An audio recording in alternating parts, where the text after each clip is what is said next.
Greetings, Disney adults, Disney fans of all ages. Welcome. Now, my first trip to Disney World happened many years ago. Back in the mid 70s was the first time my family visited Walt Disney World.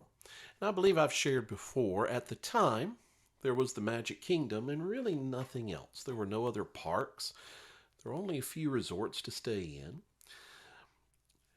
But my family and I fell in love with the Magic Kingdom. And I'm going to tell you something that I kind of really liked about the Magic Kingdom. You see, growing up, I was 9 years old. I had been to like the state fair in our home state of North Carolina. I had been to a couple of amusement parks, but in general, I didn't really like them because I wasn't a big fan of these fast roller coasters. And at these amusement parks, the state fair, it was all thrill rides. That was what you had to ride. If you were not a thrill ride fan, there just wasn't much for you to do. I got to the Magic Kingdom and was pleasantly surprised to discover some awesome attractions. Came to find out later these were called dark rides, most of them. So my sister, my mom and dad, we all fell in love with like Mr. Toad's Wild Ride, Pirates of the Caribbean. I loved If You Had Wings over in Tomorrowland, The People Mover, and of course, who can forget my all-time favorite, The Haunted Mansion. At the time, Disney World, the Magic Kingdom, had one thrill ride, and that was Space Mountain. And back then, I was actually too young to ride it, so we didn't ride Space Mountain. We really didn't miss it. Now, of course, as the years have gone by, Disney has added more parks. Disney World now has significantly more thrill rides. And I'm going to go ahead and list those thrill rides. Now, granted, some of them may not be thrill rides to a lot of you who are true thrill seekers, who want the fastest, the most exciting, the most vomit-inducing roller coasters out there. Some of these may not be your speed, but nonetheless, this is what Disney World has in the way of thrill rides. Of course, the Magic Kingdom still has Space Mountain, and I have now ridden it. There is Big Thunder Mountain. By the way, Big Thunder, little side story, Big Thunder Mountain, the first roller coaster I ever rode. My father finally got me to ride it, and he said, "Son, the secret to riding roller coasters like this is to lean into the turn. Then it won't toss you around, won't make you feel sick." So that's what we did on Big Thunder Mountain. Later on, he said, "Let's ride Space Mountain with the same trick." And one of my favorite memories from Space Mountain, one of my early rides on it, is my father sitting in the front seat because he's the only one, because then he could see what the track was doing. And he would holler out, "Left, right, right, left," to instruct me which way to lean so that we could make it through Space Mountain. Didn't always work, but I actually came to love Space Mountain and Big Thunder Mountain. Anyway, Magic Kingdom also has Splash Mountain. I know, granted, it's not a super thrill ride. And of course, Splash Mountain closed right now, but it'll reopen in about a year or so as Tiana's Adventure. So, looking forward to that.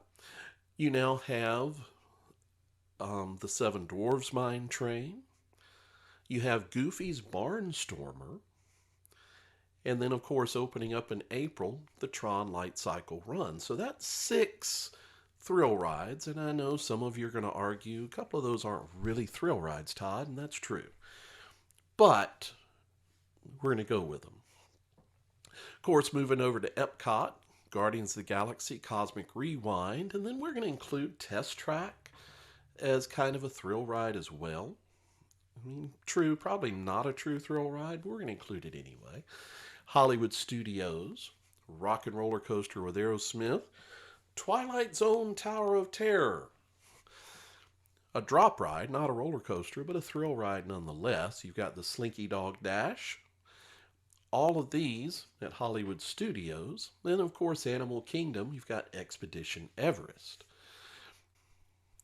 So you look at the parks and you see that a number of thrill rides have been added. And in particular, if you look at, say, the newer attractions, Guardians of the Galaxy, which just opened last spring, Tron Light Cycle Run, which will be opening in April, Expedition Everest, which is, I mean, granted, it's been there a little while, but it's still one of the newer attractions in the park.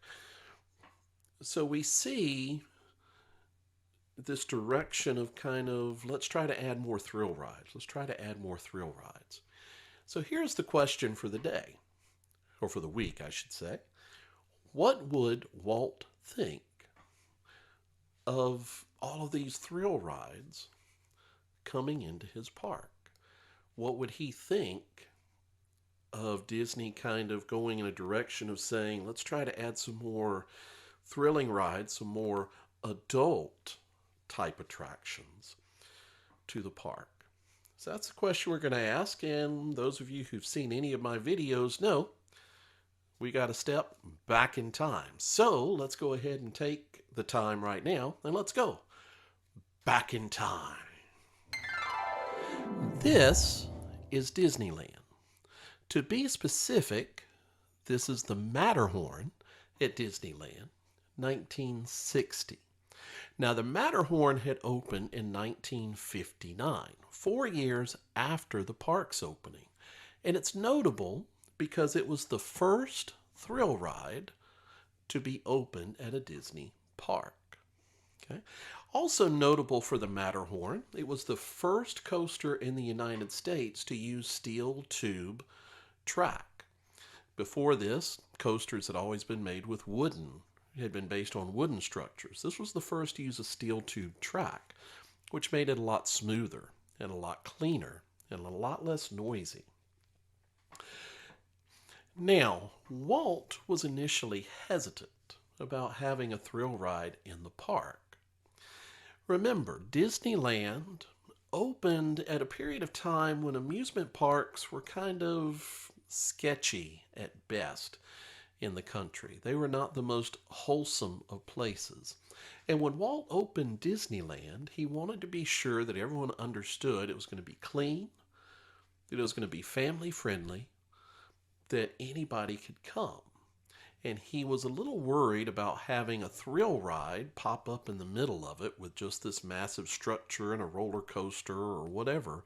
Now, the Matterhorn came about for several reasons. One, at the time, Disney was working on a movie about an expedition that had climbed the Matterhorn. Also, there was a large pile, literally from what I understand, of dirt. Back near the back of Disneyland, it was dirt that had come out of having to dig for Sleeping Beauty Castle. But in the meantime, they had landscaped it and made it look very pretty. Well, Walt decided we need to do something with that. And so ultimately they decided to build the Matterhorn roller coaster. Walt teamed up with his Imagineers and with the Aero Company and said, let's build this roller coaster. A couple of key things to note with the Matterhorn that's going to set the precedent for everything that the Disney company does after. Walt determined we don't just want a roller coaster in the park. We've got to have solid theming. The Matterhorn is designed to be a bobsled taking racers down the Matterhorn mountain. The second thing, Walt said it needs to be family friendly. We want something that most members of the family can ride.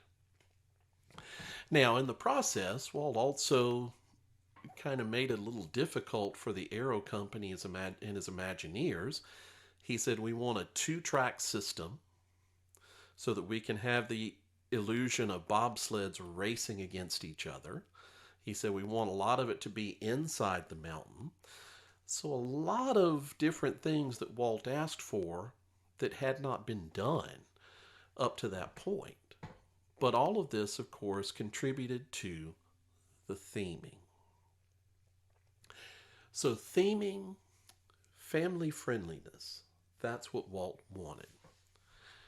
So, that said, let's move past the Matterhorn and instead let's move to today, to Disney World, and looking at the various parks. And let's hold them up to the same scrutiny Walt would have held them up to. Let's ask, do they fit those criteria? Are they themed? And are they family friendly? First of all, in the theming area, I think we can agree, just universally across the board, that all of the coasters, all of the thrill rides at Disney are very, very well themed. Expedition Everest is not just a roller coaster. It instead is a roller coaster that takes you up into the Forbidden Mountain and the legend of the Yeti. Okay? Twilight Zone Tower of Terror is not just a drop tower. I can tell you, I would never ride a drop tower. I've ridden Tower of Terror many times. To be honest, I don't like the drop, but I love the rest of the attraction. The rest of the attraction is so cool and so well themed that I'm willing to ride even though I know there's going to be a drop at the end. The fact is that a lot of theme parks in the United States, I pretty much don't ride the roller coasters. But at Disney, I ride almost any of them. There are two attractions in all of Disney that I have not ridden. Rock and Roller Coaster, so I'm not nuts about going upside down. And Mission Space, because I'm not a big fan of spinning round and round and round. But other than that, every other ride at Disney World I have ridden, and most of them several times. And I'm willing to do that because the theming is so good. So, in the area of theming, I think Walt would say, very well done. Very well done. Across the board, in all of the thrill attractions at Disney World, good theming, solid theming, theming that makes you understand why it's there. Now let's move on to family friendliness. Family friendliness. And before we move on to Disney family friendliness, I want to take a quick side story. I've shared before that my wife and I enjoy watching a number of YouTubers, and one of the YouTube channels we like is Tim and Jen Tracker. Tim and Jen spend a lot of time at the Disney parks. They also go to Universal Studios an awful lot, and they have a young son, toddler-age son, Jackson. And my wife and I noticed that when they went to Universal on one of their trips, they literally came out and said, Jackson can't ride anything. Understand that. Their toddler-age son could not ride anything at Universal Studios because he was too short. Let's compare that to Disney World, shall we? Disney World, most attractions he actually could have ridden as a toddler. There are a number of rides at Disney that have a height requirement, but there are a lot of rides at Disney that do not have a height requirement. So anybody could ride them. Now, do the thrill rides have height requirements? They do. And pretty much all the thrill rides, anywhere from 38 inches all the way up to the highest is 48 inches for Rock and Roller Coaster. They tend to average between 40 and 44 inches for most of the thrill ride attractions at Disney. But again, a lot of attractions, especially if you get into the Magic Kingdom, most of the attractions do not have a height requirement. But since we're talking thrill rides, let's talk about the thrill rides. Like I said, Rock and Roller Coaster at the 48-inch height requirement, is going to knock out a lot of people. But there's only a handful that have height requirements between like 42 and 48 inches. Um, Guardians of the Galaxy is one. Interestingly enough, Soarin', which is not a thrill ride, but for purposes of safety, there is a height requirement on an attraction such as Soarin'. Um, Test Track, of course, all of the thrill rides I mentioned earlier, pretty much all of them have a height requirement. But for most of them, it's 38 to 40 inches, which means that a lot of kids will be able to ride those rides. Perhaps not a toddler, but a child gets to about 5, 6 years old, we start to see that there's attractions that that child can ride, that they're big enough that they'll be able to ride.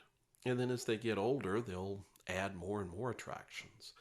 So overall, yes, I think the thrill rides at Disney are very family friendly. So I would say in general, yes, Disney has done a pretty good job of following Walt's mandate.